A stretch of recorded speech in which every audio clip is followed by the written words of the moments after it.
What's up, Chiefs Kingdom? You are tuned in to the Arrowhead Chief Podcast, episode 152. This is the Dolphins versus Chiefs preview show. And I got my guy Clarence up in here. DJ Ann should be coming in a minute. And we got a special guest. We're going to introduce him in a minute. Till then, let's talk Chiefs. Yeah, Arrowhead Chiefs. It's your girl, Miss Nicole. We in hustle, baby. Started from the bottom, now we here. My homie at the start of his career. Let's go. Try to win him early, hear the truth. Tuning every Sunday for the juice. Arrowhead Chief Podcast, bringing all the news. If you missed the play, come back for reviews. Quick style. Out here rapping for the crew. Post game highlights, go subscribe on YouTube. If you missed the play, come back for reviews. Post game highlights, go subscribe on YouTube.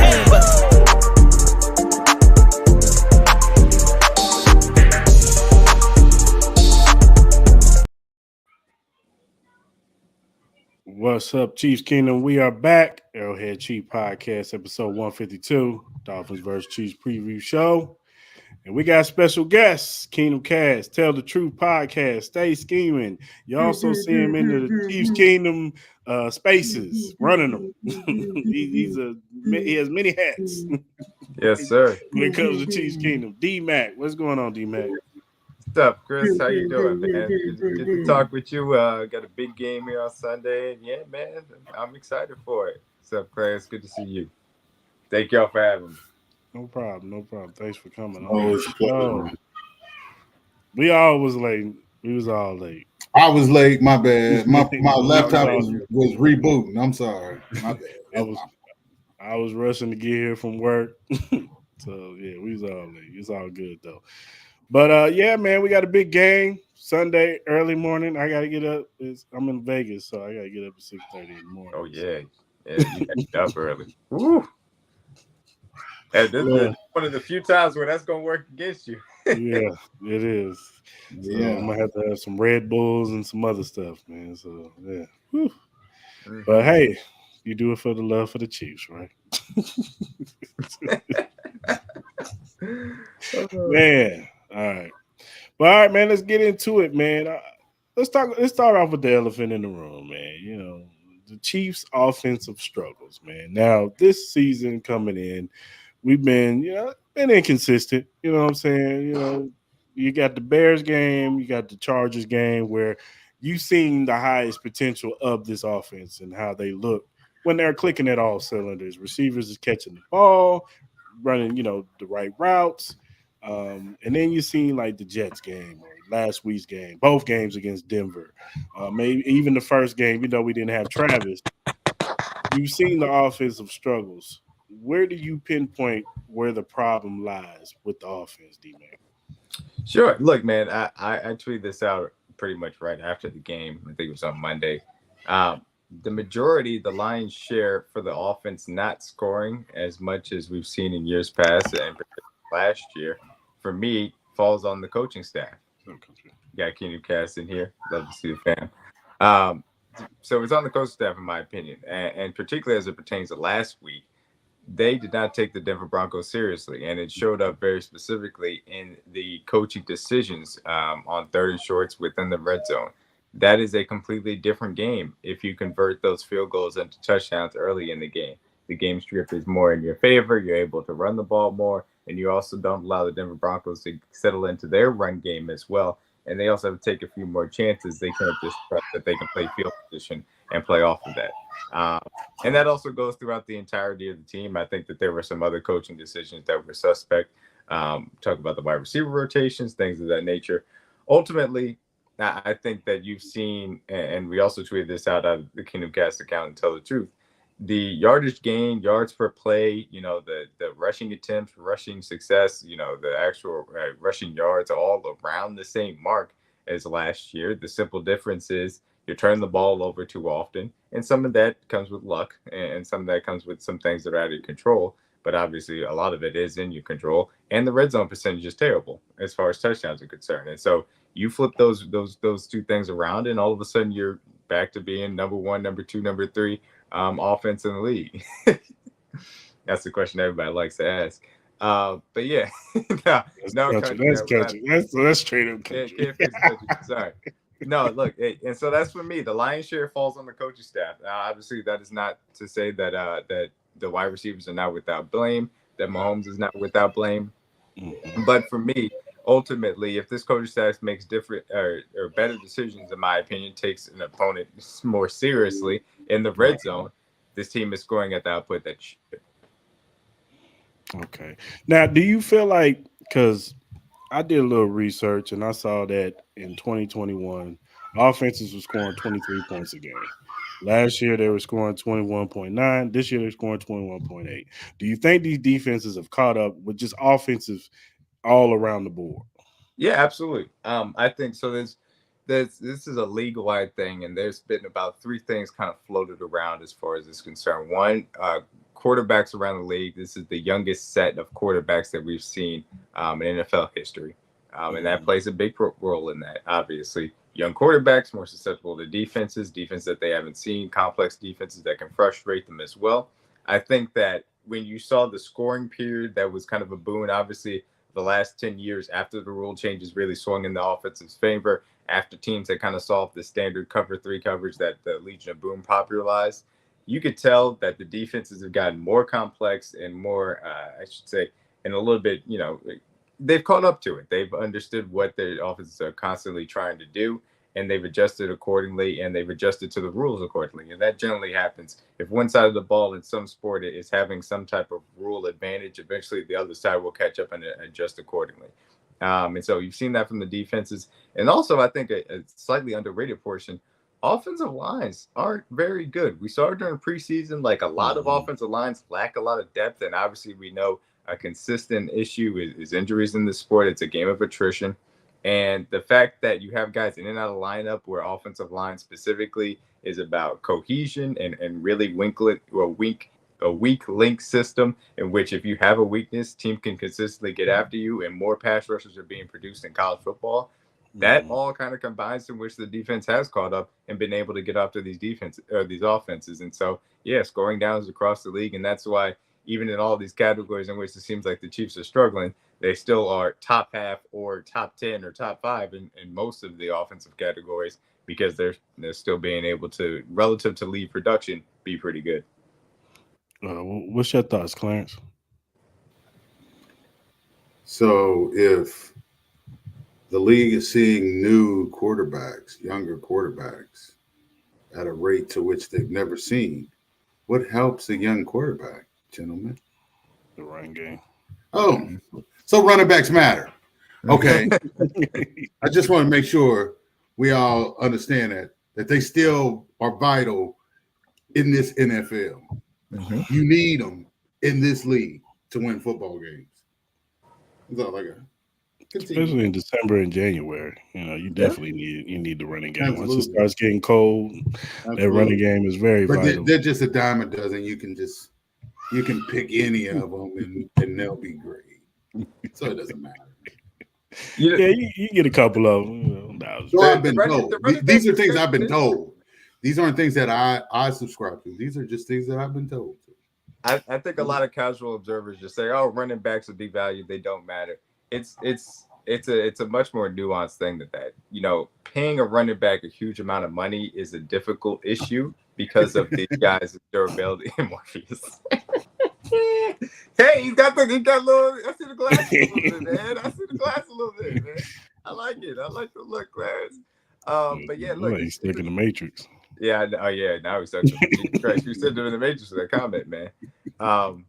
That it's a difficult proposition because these guys tend to get hurt, and that's obviously a difficult thing to deal with. And also, I think that kind of going back to the offensive line as well, you have to have a really good offensive line to run the ball on a consistent basis. And so being able to have that and then pair with a good running back is sometimes a difficult thing for a lot of teams. But I certainly agree with you. I mean, look, when you have a good running back, especially one that can give you mismatches out of the backfield, it can open up a whole different aspect of your game plan.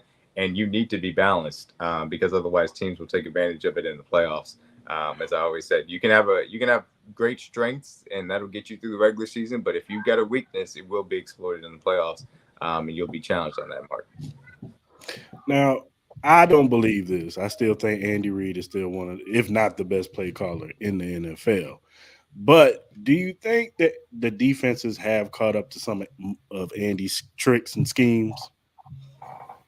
Yeah, I'd say so. Well, okay. They've caught up to his regular season tricks, like Yeah. the normal flip play stuff and the jet sweeps and throw the ball behind the line of scrimmage. Yeah, people generally understand that you're going to get that with Andy Reid, and they're game planning for it, and that's why you've seen teams, especially in those big time situations, red zone specifically, be ready for those types of plays. Ultimately, though, and I think we've seen this over the past few years, when it comes to the playoffs, teams haven't been able to adjust to Andy Reid's schemes because Andy Reid's an excellent play caller when he actually takes teams seriously and he has everything on the line. And obviously that playbook is fully opened and the game plan is 100% optimized. So that's the thing. And obviously we'll see what happens after the bye week about, getting even more closer to that type of, level of play calling. But yeah, I mean, defenses understand you're going to get those flip plays. I mean, Brett Coleman made an entire video about Andy Reid and that flip play on the goal line. So yeah, defenses definitely understand that that's going to be in the bag of tricks as far as Andy Reid is concerned. All right, man. Let's switch to the defensive side of the ball. Now, coming into the season, everybody was like, hey, if this defense could be top 10, 12, hey, man, we got something here. You know what I'm saying? We got something that's building. We can build to something that could possibly be elite. But now we sitting here and they're like top 3, top 5, definitely. But definitely you could say make a case for top 3. What have you been seeing from this defense that you've been impressed with? So I think that the most impressive thing is I didn't expect really the leap in coverage.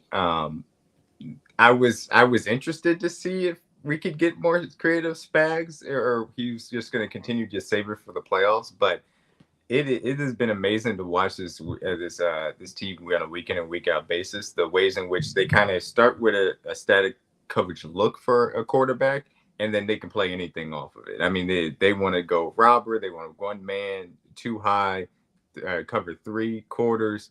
They play cover 6. I mean, they'll fire zone blitz. They can get to any coverage in the book. And that I think is a testament how fast these young, DBs have really been able to take a hold of what they're being asked to do. And that's really been the impressive thing for me. I think the resurgence of Derek Nottie has been very nice to see. We really needed it from a defensive line perspective. And so I'm glad to see that he's playing better. And I would like to, unfortunately, even increase his snaps a little bit more because I am sick and tired of seeing Matt Dickerson. It's been a shame that obviously we've only been on a limited basis as far as Nick Bolton is concerned, because I think that he's a force multiplier in being able to stop the run and then allowing us to rush the passer, which is a much better aspect of our defense to this point. But I'll say that second year leap from these young DBs in the system has been very impressive to me. Obviously, you got to love what McDuffie and Snead are bringing to the table. I mean, no wide receiver really wants to play them at this current moment in time because of how difficult it is to go after those guys. So at all 3 levels, it's been very impressive. And I've only enjoyed so much what I've seen from the limited time that we've seen Charles Dominigue. You can tell he's just a beast from the inside. Yeah, he's got the Jeffrey Kennedy. Yeah, I love it. But yeah, and then George Karlaftis has been spectacular in his second. Yeah, I know. I had to slip Mac Dickerson in there. And George Karlaftis has been excellent in his second year as well. He's looked faster. A lot of hand fighting with Tom Biley has paid off too. So I would say the second year lead from the DBs and some of these defensive linemen stepping up has been fun to watch. Let me ask you a question. What do you think is the biggest disconnect with some of Chiefskingdom when it comes to Nick? I know he's hurt, but Nick Bolton. Like you got people on this side of Nick Bolton that's like, oh, he's great, he's top 5 linebacker, and then you got this other side that's like, man, Nick Bolton sucks. Like he's trash. Like, and compared to what we had and Anthony Hitchens, is like, come on now. But yeah, look, I think it's all relative. I will say I don't think that he's better than Derek Johnson. I grew up watching Derek Johnson personally. I thought Derek Johnson was excellent in both phases of the game in which you asked him to play. But what I will say for Nick Bolton, and Derek Johnson was better at taking on blockers too. But Nick Bolton, because of his instincts, and you could tell this has continued to slow down the game for him. he is able to shoot those gaps on a consistent basis, and that means a lot for how we want to get off the field as a defense. Because again, that's why I say he's a force multiplier.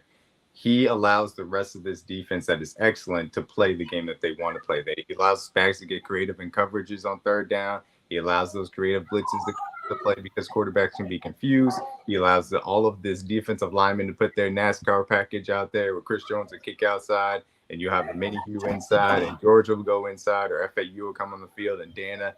All of those things come into play because you get first and second down stops from being able to stop the run because of what Nick Bolton brings to the table. And make no mistake, I mean, him and Gay kind of go back and forth as far as how good of a run-stopping linebackers they are. But that's what I say.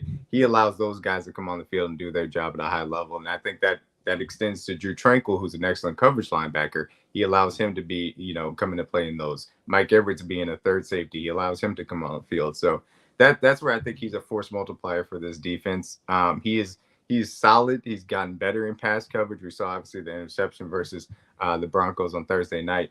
I wouldn't say that he's good or great there yet, as some other people that, really love him will say that. But certainly compared to his detractors, I mean, I love having the middle of this defense because he really allows the rest of this defense in the ways that it's built to be great actually can get to those downs in which they can be. All right. But because on this show, we love Nick Bolton. So I don't, Absolutely. I'm this guy. So, I love Bolton. Right. Right. So I don't know why some of these. You need to hurry up and get back. Yeah, unfortunately. Hopefully we can get it back before around Christmas. I know that's what they said the timeline. Hopefully get them around that time. And get them a few games before the play start, man. Yeah, for sure. All right, on the Dolphins side, now everybody talks about Tua because this team comes and goes. Listen, hold on, time out. Chris, come on. Is Tua a question? Can I ask go ahead? Okay, go ahead. I'm sorry. You right. My bad. I'm working on that. My bad. Can I ask a question? Jeez. Go ahead, Chris. Coming into this season, the knock on Tua was his health. Now, in the beginning of the season last year, they came out fast, but then like November, December, they kind of went on a losing streak because I feel like their scheme kind of got figured out that Tua has to get the ball off fast, and a lot of his stuff was short passes to those speedy receivers.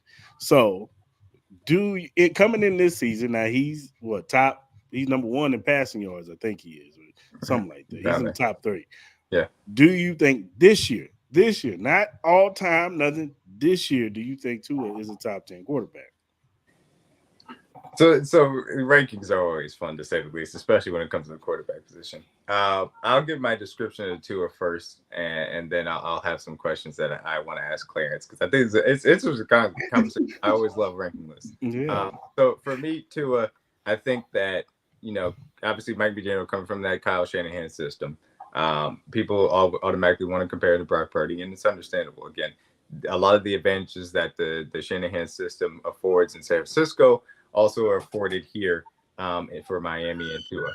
Tua also, I think, has extra ability to have the anticipation and accuracy that significantly helps the offensive line specifically, which is not good, in my opinion. When you actually make Tua hold the ball for an extra beat, their ability to move the ball goes down significantly. That because defensive lines are able to get after him. So Tua's ability to have that quick trigger, get the ball out of his hands quickly. Obviously, the speed on the outside in Mike McDaniel's system helps a lot with that, but it's also his processing, which is very good. And again, accuracy, he's able to do that at a high level. Now, there are times in which he's prone to interceptions as well. He can make mistakes. So I think he is a good quarterback, but I think there are a few good quarterbacks in the league that make up the 8 to 12 range, 8 to 15, however many you want to say. So in my opinion, and this is just my opinion, I've always said that there's about 6 difference-making quarterbacks and then Mahomes in his own tier. So I have Burrow, I have Hurts, I have Lamar, I have Allen, I have Trevor Lawrence, I have Justin Herbert in that 6. So then for me, it's that 8 to 12 range that, I've got Dak, I've got Geno, I got Jared Goff, and, I have Kyler Murray as well when he's healthy, Kirk Cousins-ish. So, however you want to measure those guys to put Tua in the top 10, because I think he's a part of that group. If you want to put him there, I understand why you would. I think it's a little bit of a preference thing. for me, I do have Dak, and I have Geno, and when he is healthy, I do have Kyler ahead of Tua. So I would have him 11th technically. But look, like I said, he's in that group. He could be top 10, and obviously he's producing like a top 10 quarterback this year, and you got to give him credit for that. What was the question you wanted to ask, Clarence? Yeah, I mean that was just around that group. How many of those guys would you have ahead of Tua, or where do you rank it? I saw the reaction, so I'm interested. Before you ask, what's up, Mark? How you doing, man? Yeah, what's up, Mark? How you doing, man? Live and well, man. Just how these Vegas streets are. They figure a way how to turn a 10-minute drive to 30 minutes. But we all good here. But Dmac talking good though. I've been hearing them through the YouTube and everything, so I just thought I'd jump on. Right on. Go ahead, Clarence. I got Get nothing. your rant on. Listen, no. It's not a rant. You cut me off. You had a lot to say. Not a rant. This is not a rant. I'm just looking at it like, now you want to get quiet and coy? It's to a top 10 quarterback. Why would he get put in that category? He's leading the league in passing yards. I don't care. He's up there in touchdown passes. Okay. What else you got? Like, what am I mean, what? It's not rocket science what he's doing. I mean, he has an abundance of speed. When you have that much speed, you don't have to do much. They're not asking him to throw it downfield. He doesn't have to be packed. I know a quarterback in Cincinnati you can say that about. I'm just saying. The quarterback in Cincinnati does not have the number one run game. When they're relevant. When they're relevant, we'll discuss them. Okay? When they're relevant. They aren't relevant. Hey, they coming back, man. They are not relevant. Have to you me, checked? I mean, until December 31st. I don't care. Cincinnati is trending in the same direction like they've been doing the last couple of years, where they start off slow and then they start peaking. So, I mean, I don't know. I mean, they're forced to be reckoned with. I'm just saying, keep an eye on them. But like we did say before, we said that whole division, the AFC North, is going to be close, and that's exactly what they're doing. So it's going to be it's going to be a real interesting game, between Cincinnati and Buffalo this weekend. I'll definitely have an eye on it. So, like I said, just Cincinnati, they've been peaking at the right time. This is what they do. They always have that terrible loss, and then all of a sudden they just wake up. Like last year, it was when they played on Halloween night, as a matter of fact, when they got blown out to the Browns. And then something just clicked right after that. So they're pretty much just right on schedule, on cue. Mark, what's your opinions on Tua? What happened to AFC title? I mean, I understand both sides. I mean, for me, I have to say right now, Tyreek Hill by himself is the MVP as far as just by the way he just balling, just doing his thing. He on his record pace and all this stuff. And alluding to Clarence's point though, they have Chris. But it's like just the kind of speed that he has and the kind of supporting cast he does have, and you haven't really heard Tua make too many mistakes unless it's like the big games. So I think with this game coming up, that will be able to tell you if he's a top 10 or not. That's what I think, because it's just so much on the line going into it. So I got him on the fringe personally. I mean, if you want to have him at 10 or 11, I mean, I get it, but it's close. See, I got him on the outside of the top 10 too. I don't think he's top 10. It was just a question. Clarence. Damn. My bad. Yeah, I mean, look, I think that the difference is simply put, I mean, you have to have guys that elevate beyond the scheme and the talent around them. And I think there are ways, and he does it at times, but it's not as consistent as other quarterbacks in the league. And I think that's shown in the fact that he doesn't extend plays well. He's a stature essentially back there. And if you get him to hold the ball for more than 2.5 seconds, then you've significantly hindered their ability to create explosive plays. And that's just the reality of the situation. All right. Now, do you think, even though they haven't beat a 500 team, do you think initially the Dolphins are a Super Bowl contending team? No. And so it's tough for me because obviously they've run the ball extremely well, and I expect that to continue to happen. But ultimately, you're going to be asked to not only play great teams, which obviously if you don't beat a team over 500, that's a problem. But those teams are going to take advantage of weaknesses.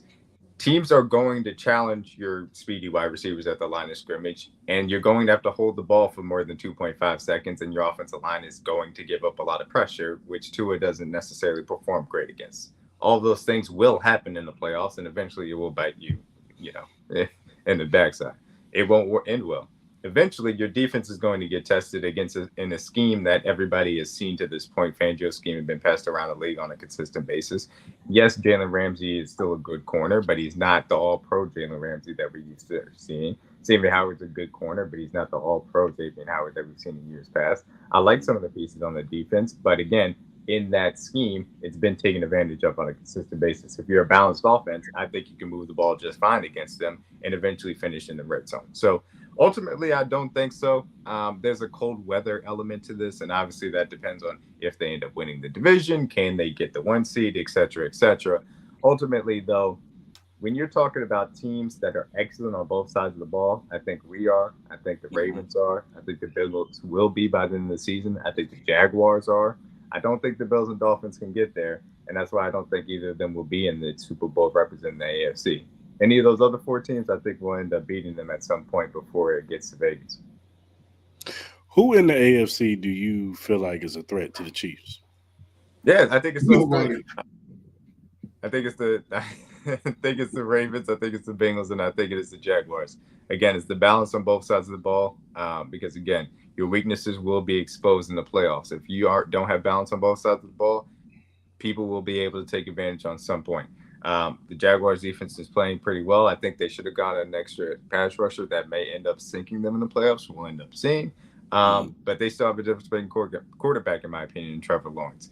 Lamar Jackson's playing at another MVP level for the Ravens, and we know their defense is excellent.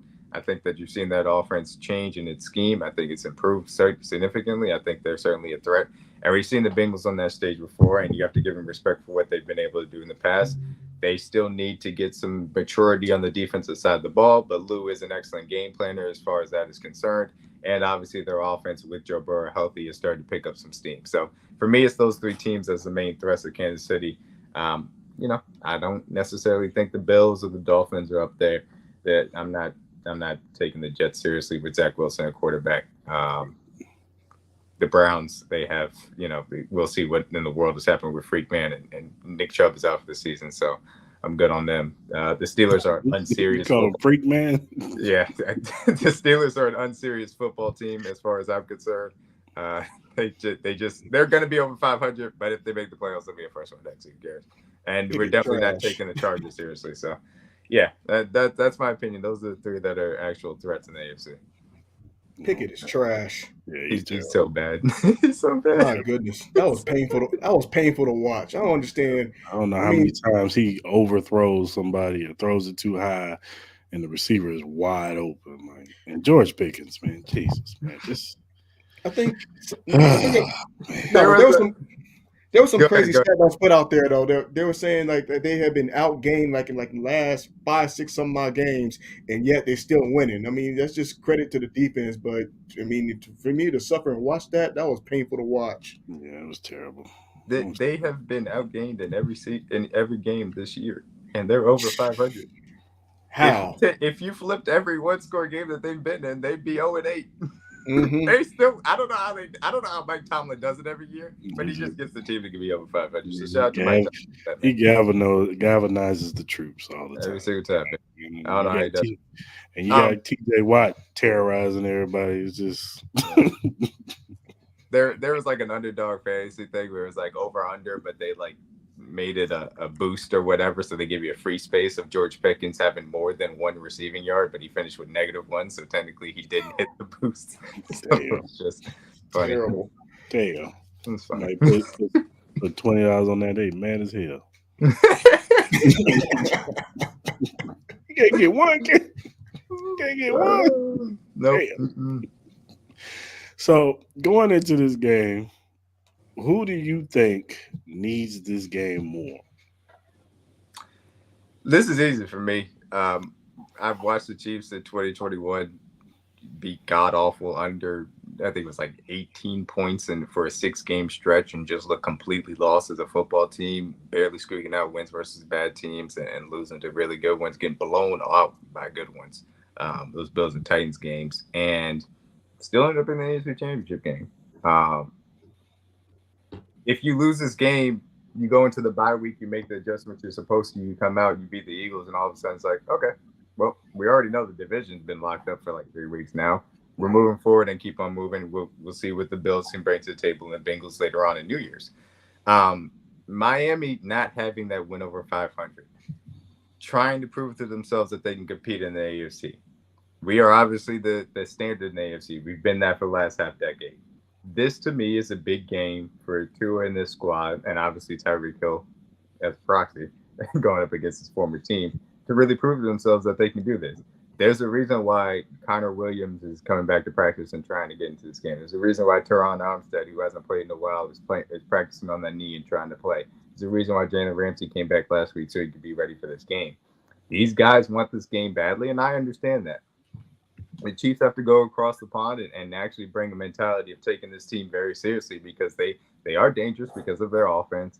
They obviously have a solid defense. They have to, take this team seriously and play at a high level. In my personal opinion, I think Miami does want this more, will need this win more, and will play as such. And so the Chiefs are going to have to match that level of energy. All right. Let's get into the actual game, man. Let's talk about it. The Chiefs on offense, if they want to win, what do they need to do, Dmac? Whew. It's two things. I made the joke in our pregame over on Kingdom or postgame over on Kingdom Kast. Isaiah Pacheco should never have less carries than his jersey number. So that man needs to touch the ball on a consistent basis. You have to run. You have to keep them honest. If you don't, then it's too easy just to tee off. So Pacheco has to go over 10 carries at the very least. Like it probably should be 15 carries. That man needs to have the run game going. The Mahomes obviously has to focus in and actually find the open wide receivers when they come to him. They've been obviously coming open a little bit less than you would like, but he does need to hit them when they do. And I'd like to see him a little bit more down the field. I think he's missed a few opportunities for some deep crosses and overs.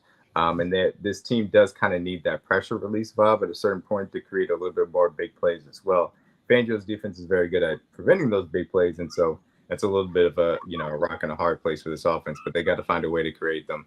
And simply put, they got to be serious about the game.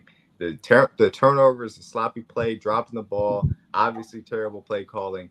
That's not going to get it done versus this good offense. It simply won't, because they're going to find points. So this offense needs to take them seriously. They need to run the ball, and they have to take advantage of the big plays when they do present themselves, because they probably will be few and far between. What you got, Mark? Even kind of like in a head start and everything, as far as like they were predicting the weather, it's supposed to be windy, so that they definitely got to get the running game going. So it's like I would not be surprised you see a heavy dose as far as if you get McKinnon involved, even if you get Pacheco involved. I mean, I think their running numbers are going to be up. It's like we're going to see a change of pace of it, just as far as with the offense. And then I think this week you're going to see a little bit more of a focus. So like kind of like dating back, it's like even to like looking at last week. Personally, I had to cut it off like at it was an ugly game last week, but I think this team gonna be in tune. They gotta be focused and locked in. I think they'll be just fine. I mean, despite all the opinions and stuff like that, they'll be all right. What you got, Clarence? How best to put this?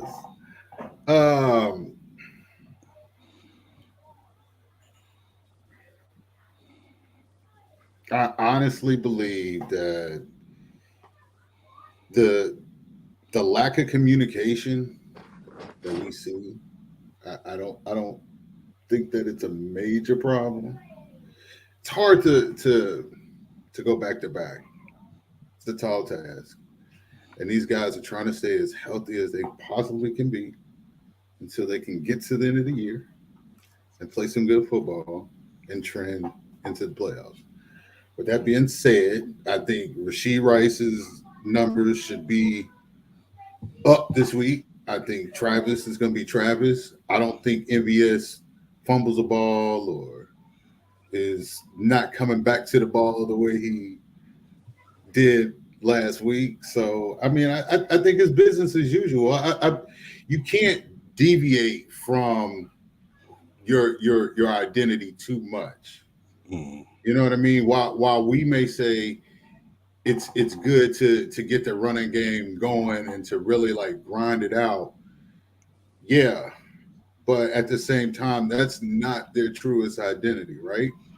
It is taking shots to Scott Moore. It is taking shots to MVS. It is utilizing Rasheed and hitting Noah Gray, who will come up with 2 or 3 catches to open things up more for Travis to be able to beat Travis. So I think it's just a little bit more detailed this week.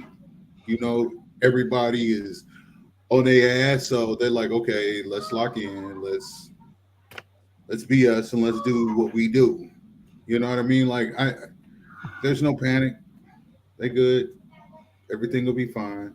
They'll end up scoring maybe 28 points this week somewhere. Yeah, I'm gonna agree with all y'all, man. Definitely need some Isaiah Pacheco and Jerick McKinnon in this game. Run that football like D-Mac said. He needs to have more attempts than his jersey number. Uh, somewhere around at least 15 carries, 15, 20 carries would be nice for Isaiah Pacheco. But I'll be all right with 15. And use these receivers in the way they need to be used. You know what I'm saying? Don't try to put a square peg in a round hole. Use Rasheed Rice on the outside, use Sky in the slot. You know what I'm saying? Hit MVS when you need to over those deep shots, and let Travis just be Travis. Travis gonna run whatever he gonna run. He don't have his route tree is do you. You know what I'm saying? So let Travis be Travis, and I know they're gonna key in on Travis, but I know their weakness is the tight end. So I see Travis having a big game, and I see Noah Gray getting some catches too. So I think that middle of the field is going to be where you got to attack the Dolphins at and run the football to keep that offense off the field. Keep them cold. You know what I'm saying? Don't let them get going and revved up. Let them sit on the sideline and watch a 13 to 14 play drive and them getting bored and sitting there like, damn, I need to get on this field. Damn, that clock is kind of running low, man. Shit. Like, that's what they need to do. The Dolphins defense is one of the worst in the league as far as guarding against 12 personnel sets. So Kelsey and Gray on the field, obviously having a running back in the backfield, running the ball consistently, being able to control those drives. That's exactly how it has to move. Yeah, I agree. He might. 84 might. No, hey, Justin Watson, he's Justin Watson. He might. Him and Rice have been the 2 most reliable guys. Yeah, so get him up. That's a strong call on those deep crossers, man. Yeah, every tool in the toolbox you can. Absolutely. Yeah, I agree. All right, the Chiefs on defense, D-Man. What do they need to do to stop this high-powered, fast offense? So the Dolphins have been very good at their 21 personnel with 2 backs, 1 tight end, and 2 wide receivers. And that presents problems for defenses if they want to play in base 3 linebackers, or do they want to play with a little bit of lighter boxes? I think that Spags probably will match it with some more nickel looks, 3 safety looks, maybe an extra corner, depending on how he's feeling. Probably more 3 safety looks. And so that means that these guys, who's ever at the linebacker position, if Willie Gay is playing, or if it's Drew Tranquil and Leo Chanel, these guys have to be physical. The defensive line has to be stout against the run game. If you're going to play those types of safeties, I agree. If you're going to have to play those types of actual scenarios, you have to tackle very well, and you have to, stop the run game on early downs. It's not going to be somewhere you can shut them down because their run game is too good and too diverse, but you just got to get, 1 negative play on first down. Then that sets up what you do on second down. Then you get to a money down where it's 3rd and 7+, and you can rush the passer and actually put some pressure on Tua. So that's really the formula.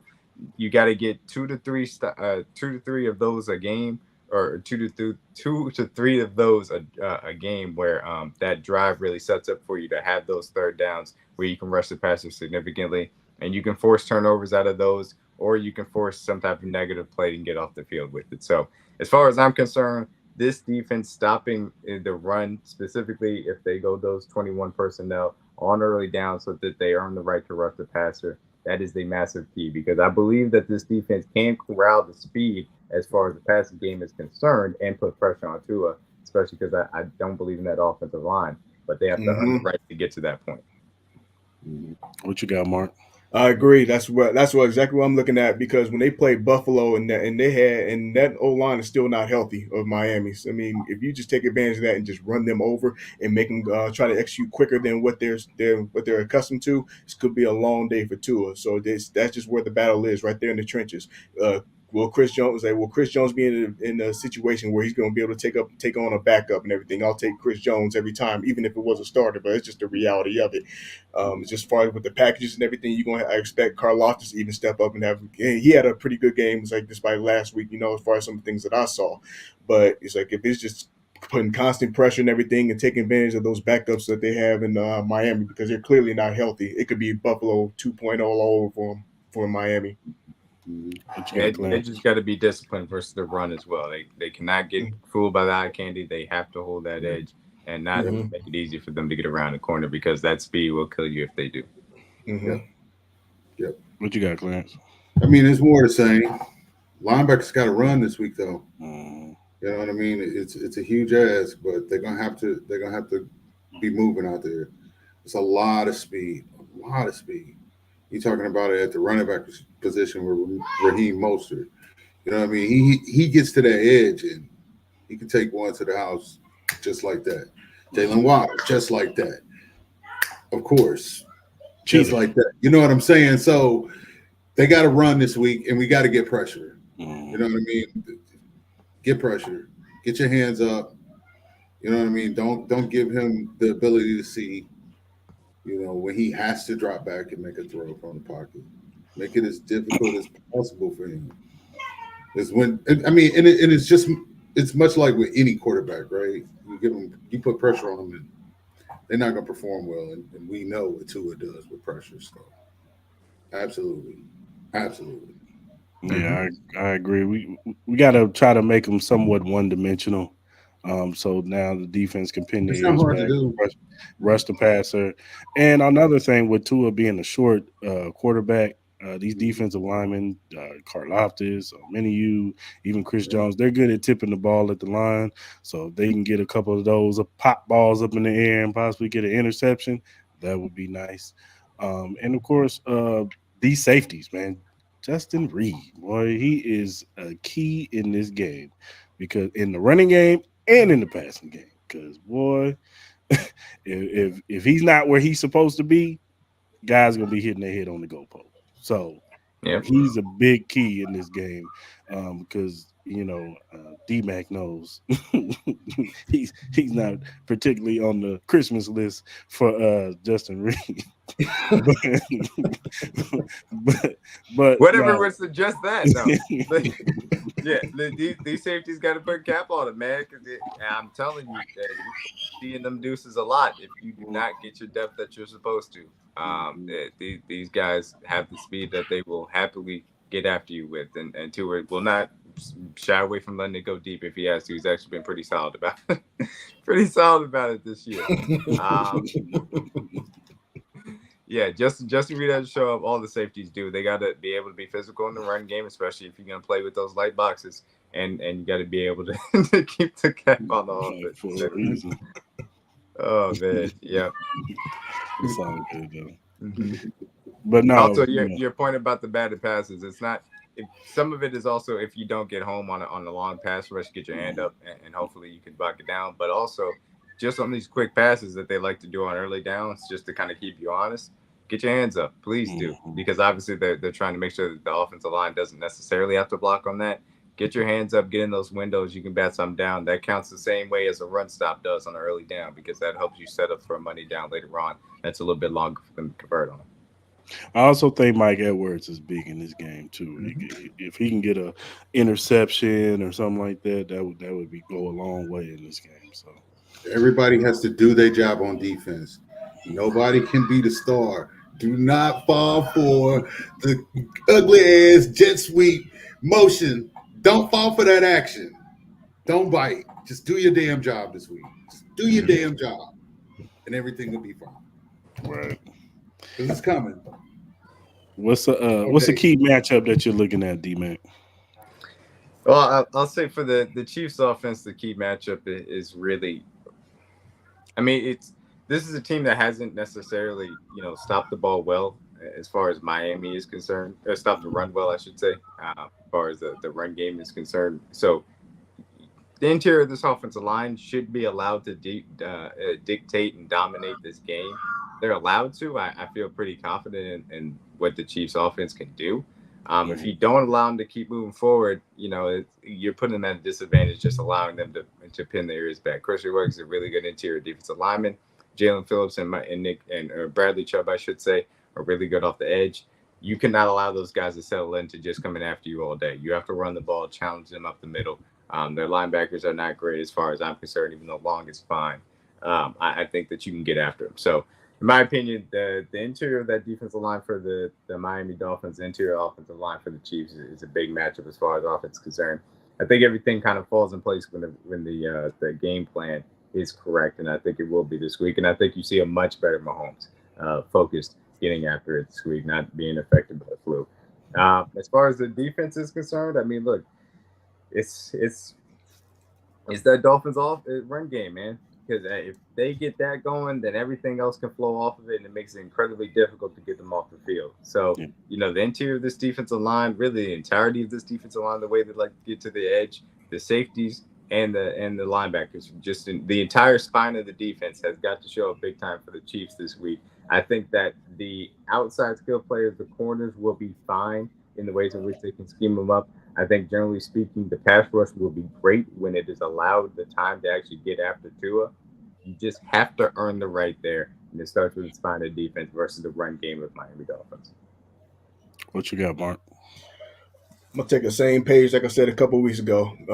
Mahomes versus Mahomes from the offensive side. Realistically, I know it seems to be a challenge as far as being able to trust his receivers and trust some instincts and stuff. There were some things I've seen over the previous weeks and everything. Will he be able to trust his receivers? Will he be able to trust that instinct as far as with him executing and making the right reads and making the right plays? I thought even just looking at last week alone and everything, Denver just simply got the best of him. That's just the reality. It seemed like Denver was 2 steps ahead, and it just got to his head. And you say what you want to, but I just want to see how Mahomes is going to produce. I mean, history says he's going to bounce back. He's usually he's come back a little bit feisty. He usually puts in the work, as far as in the offensive side of the ball. So it's going to be Mahomes versus Mahomes. Say what you want to say about the receiver, say what you want to say about whomever and everything, but I just think it's going to be in his head to be able to execute and have the games. I think he'll sneak into the north side of 300 this week. I think he'll sneak in there somehow. Defense,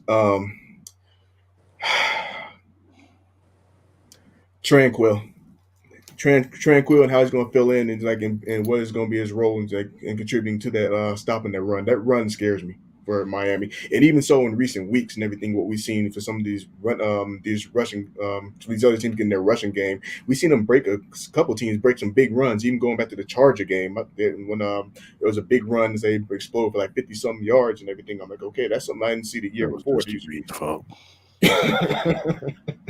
Right on cue, right? But that's definitely a concern. Is will Tranquil be able to step up and fill that void? I mean, trying to fill the void of a Nick Bolton is already a challenge as it is. It's that's going to be no easy task.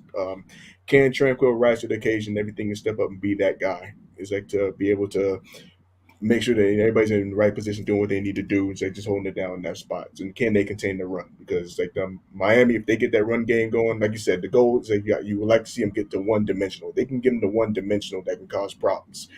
But it's gonna be a tough task. What you got, Clarence?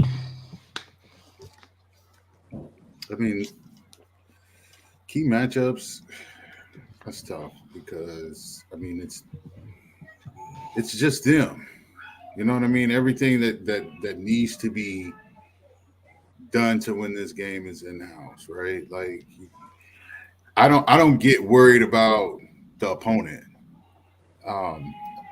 My biggest thing is always if they're locked in from one week to the next, right? So last week we didn't see it. Part of it was Pat being sick. Part of it was the elevation. The other part of it was we kicked their ass for 8 years, however many games it was in a row. Like it was a lot of moving things that caused that last week. Yeah. I don't see this team doesn't have a history of that.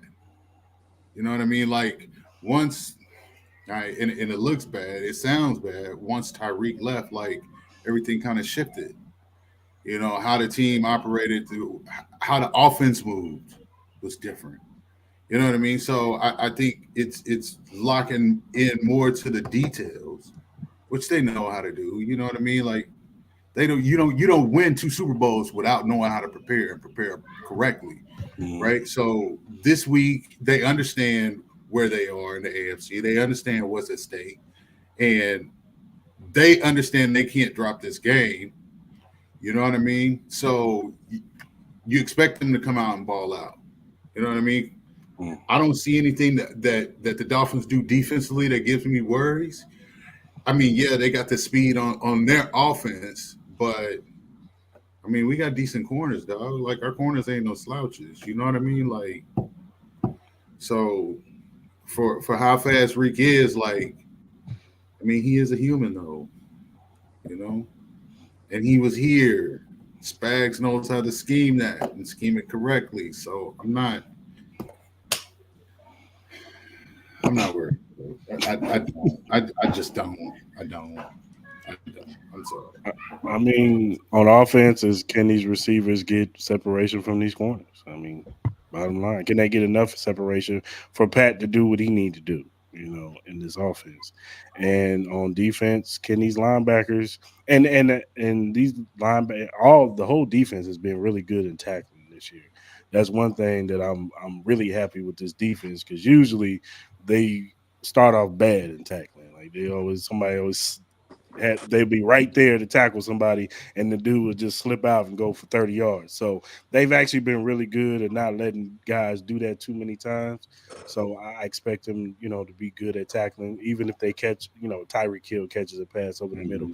I expect the defense to corral him and hit him and get him down fast, Waddle, all of them. So it's just the matchup to me is just tackling, getting these guys down on the ground. You know what I'm saying? Don't give up on the tackle. Don't just think you got him, that you got him. Like he can slip out and be gone. So I got a question after this. I'm sorry, go ahead. But yeah, just tackling. Like I said, these linebackers, these defensive linemen, wrap up. Like I said, just hold on for dear life and just wrap up. So what you got, Clarence? So hypothetically, if they were to lose this game, let's say by 7 or 3 points, are you still worried? If you see some of the things that you need to see from the offense, I'm asking all three of you, would you still have concern? I guess it would be how we lost. Like if it's by 3 points, but the offense looked good, and the defense, held, did what they were supposed to do. It's just, by proxy, they just moved down the field and got the field goal. Then I'm not gonna go into the bye week like, damn, man, like it sucks, we lost, but I would be like, all right, we're coming out the bye week. I expect Andy to correct whatever we need to correct, and then we'll be ready for Philly. But if we go in there and Sky Moore and Rasheed Rice and MVS and them are dropping passes and it's the reason why we lost the game is because us fumbling the football or dumb penalties and stuff like that, I'm gonna be a little concerned. Not a lot, but I'm gonna be a little concerned. Like now this is 2 weeks in a row where they look sloppy. This is 2 weeks in a row where receivers are not being where they're supposed to be, not catching the ball, fumbling, turning the ball over. Pat throwing a bad pick because he's got to force it in there to Travis Kelce in triple coverage. Like stuff like that, yes, I will be a little concerned. Yeah. I agree to all that, and also it's just realistically, as far as with the mindset of both teams and everything, it's just basically your home field is on the line. That's going to be the perspective of this whole thing when it's all said and done. was it 2-3 years ago, whatever it was, the Chiefs had to go the hard way because remember they had that season where they lost to the Bills and they turned around and lost to the Ravens and they end up getting home field advantage anyway. Like even going back to Dmac's point and everything, you say Miami for them, they need this game more than anybody because looking at Miami, I mean, if you look at the teams they beat, they would have the top picks in the draft, like somewhere in the top 10, somewhere around that. And when it comes to the teams that are actually competitive and everything, it's not even close. So Miami going to do the best they can and everything to try to make a statement in this game. Do I believe the Chiefs can win this game? Sure. Do I think this is an opportunity for the Chiefs to make a statement on that stage? I think this is the game to do it, and especially going into the bye week. It's like get that make this your statement game, get that rest in, then prepare for Philly.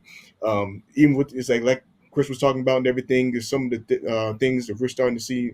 If we continue to see drops and some of the things that we were seeing last week in that fashion, then yeah, we're going to have concern. But I mean, I expect a better performance. I think it's going to be more focused. Even with last week, it's like even just last week, it just seemed like one of those games where it didn't care. I thought Denver for them, it was actually the perfect game. I had concerns going into that game. I'm like, because I think me and Chris were talking about it. I said, why in the world they had the Broncos schedule within 3 weeks apart? I thought that was weird right out the gate. If you saw my tweet, I asked the NFL never to do that again, ever again. But even so, it kind of had a feel to it, even where the Denver was starting to figure it out as far as like defensively anyway, because Denver is always like they've always been in with Pat. He's like I think Pat has more interceptions going against the Broncos more than any other team realistically. So like you said, Clarence, they were overdue when it beating the team 15, 16 times and everything. That's tough to do already as it is. I think this team will be focused. I think the veterans will step up, say their piece, and let these rookies let it be known and everything. Look, there's still work to be done. Even with Hardman being back and stuff like that, I think you bring a veteran like him back and everything, he'll get everybody back in tune. Yeah, I mean, I think it depends on how they lose. Certainly, like you guys have said, I can kind of turn myself into both sides of it to where, like, okay, if the defense shows up and is fine, but the offense struggles again, then I'm be like, okay, I want to be mad, but I also know that the bye week is usually when they make these big time adjustments, so I can hold off then for another week. I think if the defense gets rocked, I could talk myself into Nick Bolton being there can change some of the early down run aspect of it.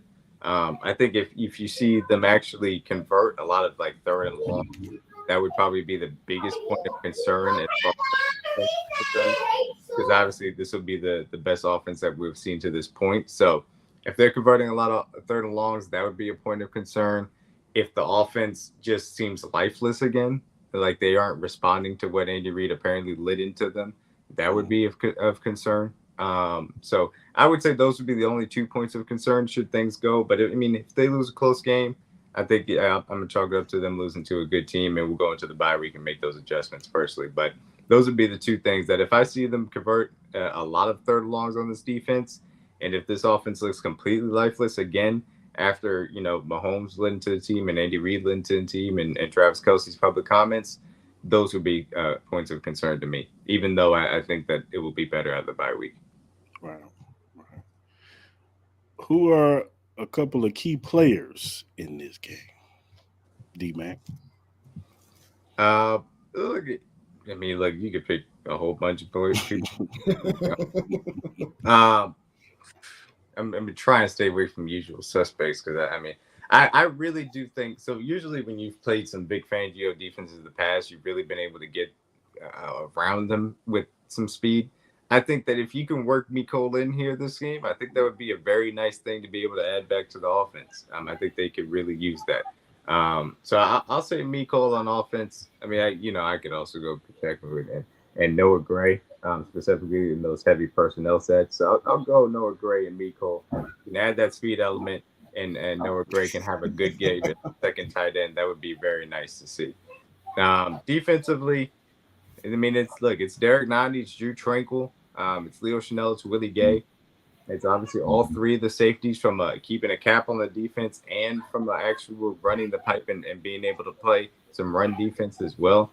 Just, like I said, just the spine of the defense has to show up big time, and those are really the key contributors that have to get the job done, and then allow them to rush the passer. What you got, Mark? So actually, somebody took it right out of my mouth. I think Pacheco. I think this is the top opportunity to make a statement. I was debating between him and actually Rashee Rice. 'Cause I'm thinking, I think it's no secret that Rashee Rice has actually been the most productive receiver as far as what the Chiefs have had all year so far going in. But I think Pacheco, though, I think you're going to see a heavy dose of him. I think this is opportunity to be able to get some, have a pretty good game of maybe 80 in a touch. It might be a stretch, but I think it can be done. Defensive wise, pick your poison. But I want to see Reed's discipline. I think he's gonna have his work cut out for him because you got to fear the speed of Waddle and also you got to fear the speed of Reek. So, but I think his discipline is gonna be the most key of them all. What you got, Clarence? Offense, I agree. Noah Gray and Pop. I think that it's good for them to come out and try to show that they're willing to run the ball just to be able to get things set and get into a good rhythm offensively. Defensively, it's got to be Drew. Can he get everybody set and get them in the right places and direct that defense? And also, I would say George and Charles Omenihu, also two other key pieces. Yeah. I'm gonna piggyback off of what Dmac said with the speed. You know, Miko, his speed is gonna be vital, I think, in this game, like you said, getting around the edges. And hopefully we get some wide receiver routes from Kadarius Toney and use his speed. But that's wishful thinking, I think. But Miko Harmon, for sure, he's gonna be. And Pop definitely is gonna be essential on the offense. On defense, I'm gonna go with these corners. L'Jarius Sneed. Now he kind of had a tough outing last week. You know what I'm saying? So, and the way Spags was talking was they asked him, about Tyreek and these corners, and he said L'Jarius Sneed has the most experience because he did it in practice for many years. So look for L'Jarius Sneed to follow Tyreek Hill. I'm not saying he's gonna be 1-on-1 all the time. It's definitely gonna be a safety over the top. But look for L'Jarius Sneed to be on Tyreek Hill when he's on the field. So that would be key. It would definitely be key. And depending on how these referees call it, you know what I'm saying? If they've had flag happy early, it might be a long day for L'Jarius Sneed. But if not, then we might have a good game. So I don't mind it. Obviously, we'll see how they end up calling it because then it could turn into a whole different thing. But I don't mind a few flags early on because that means that you're getting your hands on them, you're being physical with them, and you're sending a message, and you're trying to throw off that timing. I hate to say it this way, but they're not going to call all of them. I prefer you getting their hands on them and actually throwing off the time of that offense rather than allow them to get free releases and just attack you with their speed. So go ahead. If you got to get a few, you got to get a few. I'd much rather prefer that. Right, for sure. You can bug them within 5 yards. Just don't hit them after it, man. Right. Get them early, please. And you don't need to bug them after 5 yards. Get them early, then you can throw the timing off and then have Tua hold the ball for a little bit. Right, I agree. Now, before we do a score prediction, I want to get some of your picks for some. Okay, time out. I'm not giving you no score prediction tonight, man. I'm not doing that tonight, Chris. I'll make up one for you on the thing. Don't worry about that. Catch me tomorrow. I'm not doing no score prediction tonight, Chris. I'm not. I will make up one for you. And it's gonna I'll piss give off you mine Kingdom tomorrow too. I'm gonna have Go ahead. I'm sorry. I'm gonna have we go them through this at every you. week. I'm gonna have them at you. Don't at me. All right, just 3 games. Don't. Seahawks at Ravens. Who do you got, D-Man? Tough game because I really want to pick the Seahawks. I think the Ravens are just a little bit better team right now. The Seahawks need to get a little bit healthier on the offensive line so they can start to combat some of those things. The Seahawks are a good team on both sides of the ball. The defense is underrated. They just need to get that offensive line healthy so they can convert on somebody down. But like I said, I think Lamar's playing MVP level. I think they get it done.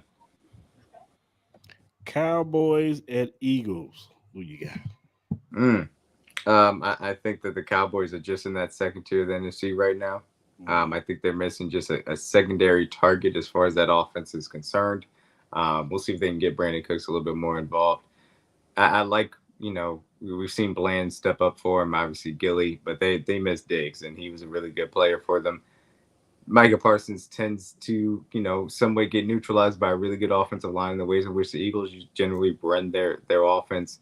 A.J. Brown is just on a complete tear right now, so I got the Eagles in a close one. And, of course, the last game, Sunday Night Football, Bills at the Bengals. Great game. Excellent game on the slate. I think that both of these teams can get after each other. I think Dalton Kincaid has stepped up very well for the Bills as far as their offense is concerned. I think they started to use a little Khalil Shakir, a guy I really like coming out of Boise State, in the slot as well. Gabe Davis obviously leading down the field, and we know how great Stephon Diggs is, as long as it's not the AFC Championship game. So I think that Josh Allen and Joe Burrow are able to put on a show. Burrow's a little bit healthier now.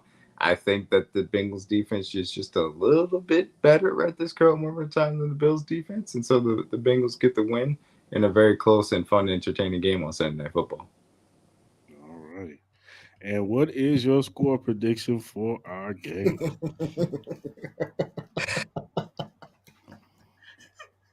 People are going to hate me for this, but this is a game that I picked, before the season started as a loss. I think that the bye week is a little bit. I think the bye week is a week too late here for the complete adjustments to come. I think this is a closer game than I initially thought, because Willie Gay does end up playing. So I got it 28-24. The Dolphins win in Germany. I'll take the wins over the Chili. Shut up, Chili. What you got, Mark?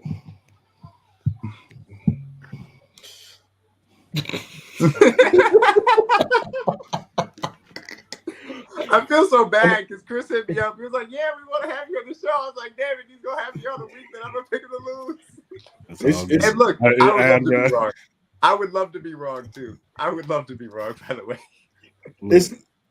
I'd rather you have you on this week than to have you on last week, because I had nothing. I had nothing for the Broncos 2 times in a row. I had it's tough. I had nothing Red Friday either. I was like, okay, we're just here. I had no material. I had nothing. It would have been random talk. We've been talking about basketball by the end of the show. It's hard to pick. It's hard to have a score prediction just based off what I've seen lately, though. And the Chiefs is like barely even getting to the mid-20s. Damn,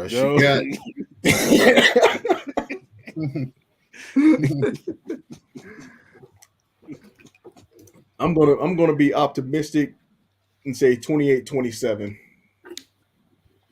Okay. Chiefs. I just got a feeling it's gonna be like 28-27. I ain't throw a field goal in there. Okay, 31-30. Okay. Butker gotta have a field goal in there somewhere. Yep. There you go. 31-28. Okay. Mm-hmm. You're not giving me nothing, Clarence?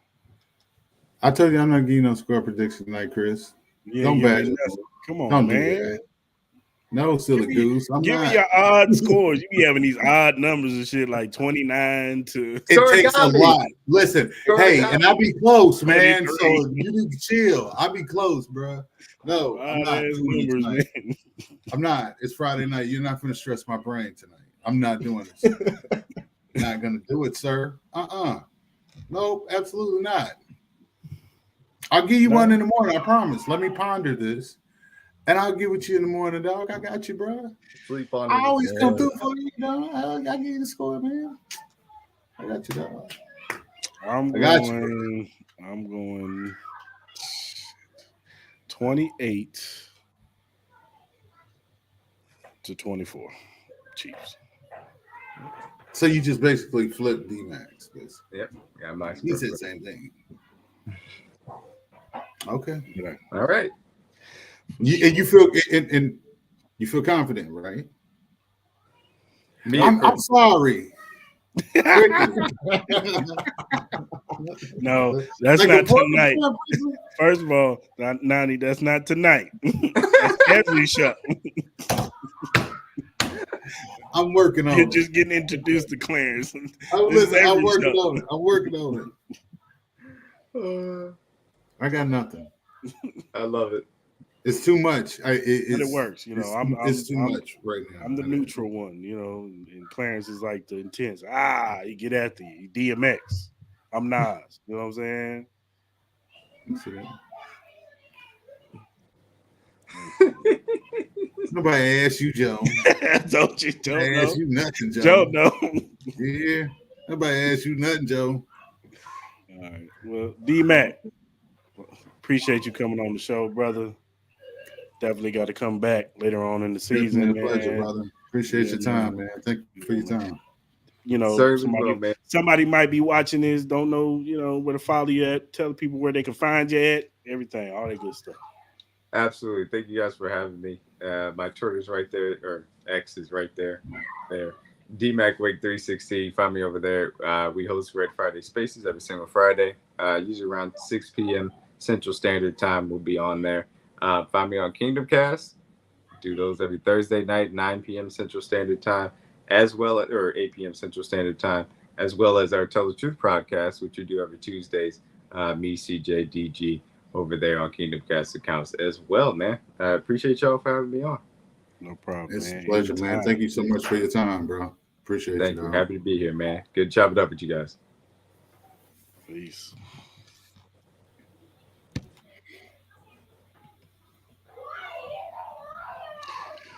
All right, fellas.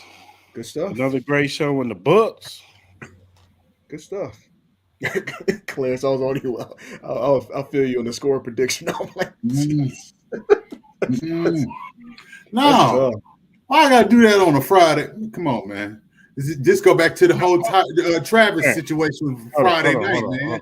Listen, man. Hold on. You gonna listen to me? No, damn. Boogie gonna agree with you and say, "Oh yeah, I see your point." Boogie on some bullshit too. Let's just call it for what it is. What Travis supposed to do in Kansas City on Friday night? Come on, man. Hey, Travis Kelce, go to a baseball game in the PJ and fly back before you leave. Yeah, just stop, man. Go ahead, though, Chris. Go ahead. Now, you was complaining about doing score predictions on Monday's show. So I said, you know what? Let's do a Friday show so Clarence can be accommodated. So he can ponder on it a little bit more. I tried to accommodate my co-host people. He still ain't happy, man. I did not say I was not happy. I just said I'm not doing it. You still complain about the score predictions. Yeah, because I didn't want to give you in country, man. You in country in these score predictions. Look, hey, listen, man. I gotta ponder it. It's tough. This one I would say was probably one of the tougher ones, mainly because you got a Bible before. Yeah, thank you. Not for Friday, ma'am.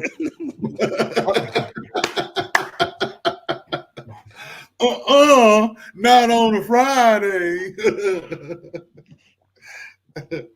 I'm just kidding. I don't believe the Chiefs at all by any means are going to put up another 9. Usually they bounce back, have something like that. But it's hard. But it's just hard though because they've been struggling. Those 3rd and 1s in the red zone. It's just will they be able to make those adjustments? Who a diva, Joe? Who are you talking to, Joe? What I'm saying. I agree. It was a lot of bad moving parts last week that contributed to that loss, man. Like that was a total offensive we left it in Kansas City. Every team goes through it, right? You know what I mean? Yeah. Like you can't play 17 perfect games. No. You're gonna have a game where you just don't have it. Especially on the road. Especially on the road. That's just how I looked at it, though. Just on the road game, everybody's going to have one of those road games. Philly had their road game. Chiefs going to have their road games. I mean, it happens.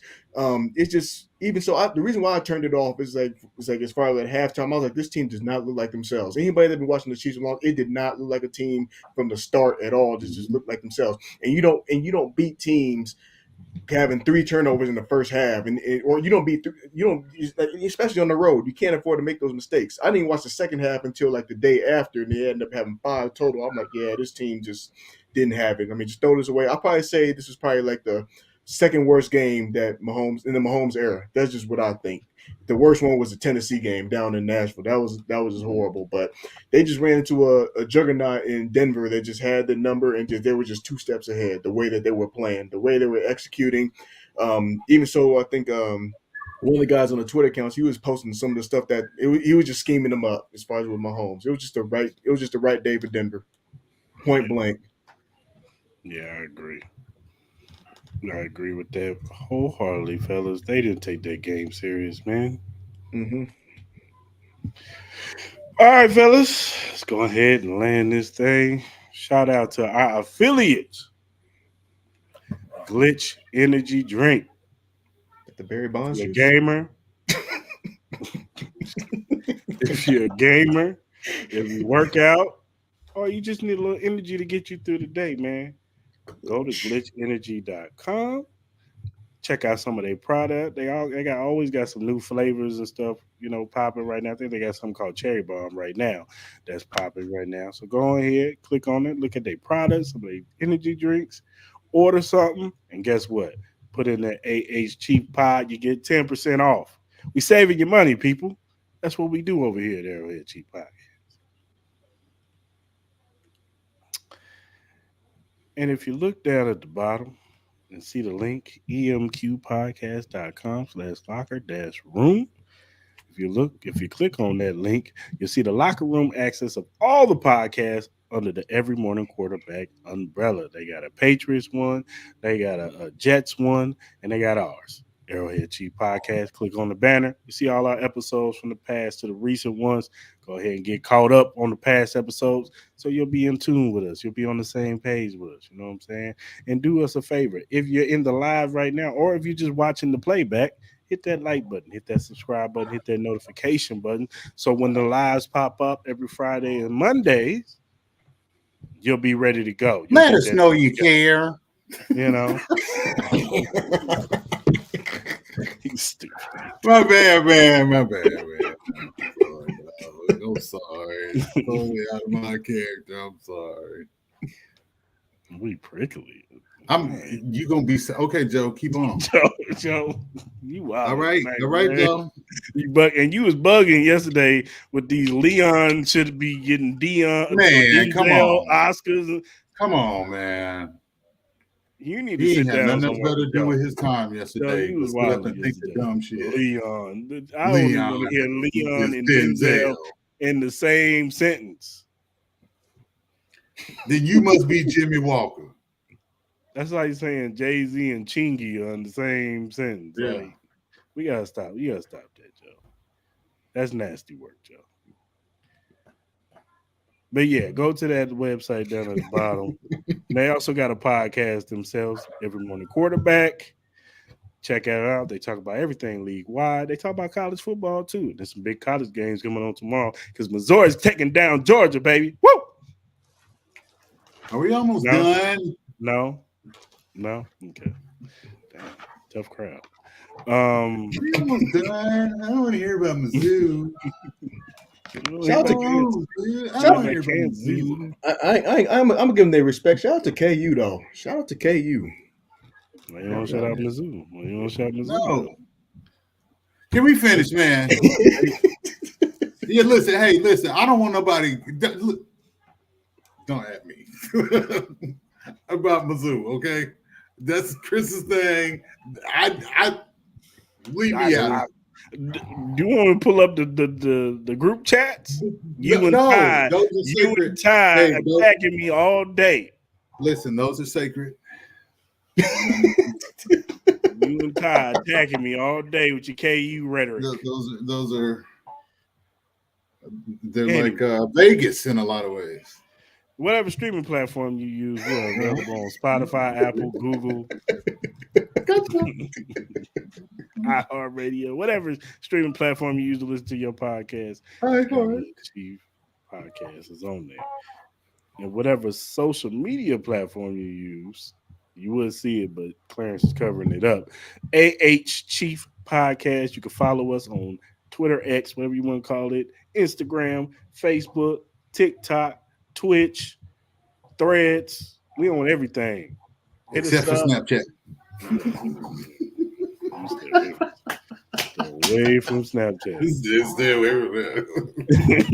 Stay away from that place. That place is the devil. That place is the devil incarnate. Debauchery. Yeah. Anyway, but yeah, follow us. We'll follow you back. Because Clarence, what is our motto? Because we're not Hollywood, just regular, smegular, degular dudes. You know what I'm saying? We fans just like y'all. So if you hit us up, talk to us, man. Hit us up, give us feedback, critiques, Q&A. He got us right here. Boom. Okay. We Hollywood. Bam. There you go, Joe. But yeah, follow us, hit us up. We talk back with you. Hit us up, Q&A. You got something you want us to bring up on the pod containing the Chiefs? And it's with the reason, and talk to us nice and normal. Don't come at us crazy. You know what I'm saying? Word. But yeah, man, we appreciate y'all stopping through today. Shout out to Dmac again. Kingdom Kast. We in this thing, baby. Arrowhead Cheat Podcast. We on Big Family. That's our cousins over there. You know, shout out to Country, Boogie, Chuck, Kylie, all of them. You know. Until next time, people. We are Peace.